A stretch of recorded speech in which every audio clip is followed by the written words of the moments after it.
बागेश्वर धाम के पीठाधीश्वर धीरेन्द्र शास्त्री जी इस वक्त हमारे साथ मौजूद हैं। धीरेन्द्र शास्त्री जी लगातार कार्यक्रम में व्यस्त हैं। धीरेन्द्र जी, क्या माना जाए, जिस तरह से पूरे देश भर में चर्चा चल रही है सनातन धर्म को लेकर, क्या आपको लगता है, क्या संकट है सनातन धर्म पर कि आपको इस तरह से आगे आना? कोई संकट नहीं है, दूसरे पंथों को संकट हो रहा है।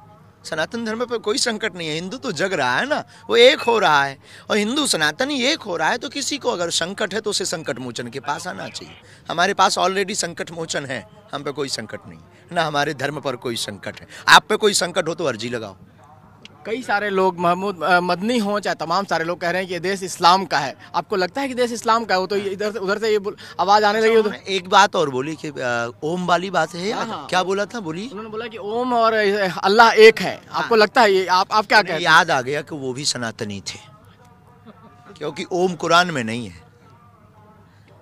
ओम बागेश्वर बालाजी की ओम बागेश्वराय नमः, ओम सन्यासी देवाय नमः, ओम नमः शिवाय नमः, ये सनातनी में ही है। तो पूरा बयान छोटा बोलो, पूरा बोलो, तो उसमें उन्हें याद आ गया सनातनी है। लेकिन वो तो ये भी दावा कर रहे हैं कि भारत जो है इस्लाम का देश है। ऐसा तो कोई भी, हमारे गांव में एक पागल था, वो अपने आप को प्रधानमंत्री कहता था। अब क्या बोलोगे? महाराज जी, लेकिन जिस तरह से स्वामी प्रसाद मौर्य लगातार अटैक आप पर कर रहे हैं, जब से आपने उनको अटैक, राजनेता पर कोई कमेंट्स नहीं करना है। लेकिन मदनी जैसे लोग जिस तरह से बात कर रहे हैं, वो कह रहे हैं कि जो घर वापसी की आप बात कर रहे हैं, जो आप लोग कह रहे हैं कि जो कि धर्म परिवर्तन करके उनको लाना है, वो कहीं ना कहीं फितूर वाली बात है, बिना मतलब की बात है। आप पर सीधा अटैक कर रहे हैं। बात उनकी अच्छी है, उनकी जगह वो ठीक है। अब भाई कौन अपने आप को टूटता हुआ देख पाएगा, और लोगों को हार्ट अटैक आ जाता है इससे। तो अब बचने का कोई ना कोई उपाय तो चाहिए। ऐसे शब्द उनके ठीक है। Same to you.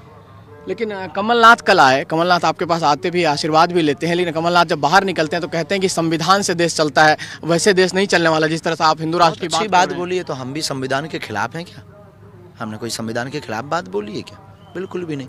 जब भारत के परिवर्तन प्रगति का नियम है, भारत का 1/3 लोग भारत हिंदू राष्ट्र की मांग करेगा, मस्तक पर तिलक लगाएगा, तो संविधान में सुधार होगा और भारत हिंदू राष्ट्र बनेगा। लोग कह रहे हैं कि चीन, अगर आप इतना ही चमत्कार करते हैं तो चीन को भस्म कर दीजिए। चीन, उन लोगों से कहो अर्जी लगाएं, और तुम लगाओ। अच्छा अर्जी लगाएंगे, चीन को भस्म कर देंगे आप? ऐसा तो हमने कभी दावा नहीं किया कि हम कोई भस्म करते हैं। हम तो विश्व कल्याण करते हैं, करवाते हैं, फिर ईश्वर से प्रार्थना कर कर। हमारे पास ऐसी कोई सिद्धि नहीं कि भस्म कर दें, क्योंकि हमारा सनातन भस्म नहीं, हमारा सनातन दंड नहीं, शिक्षा देता है।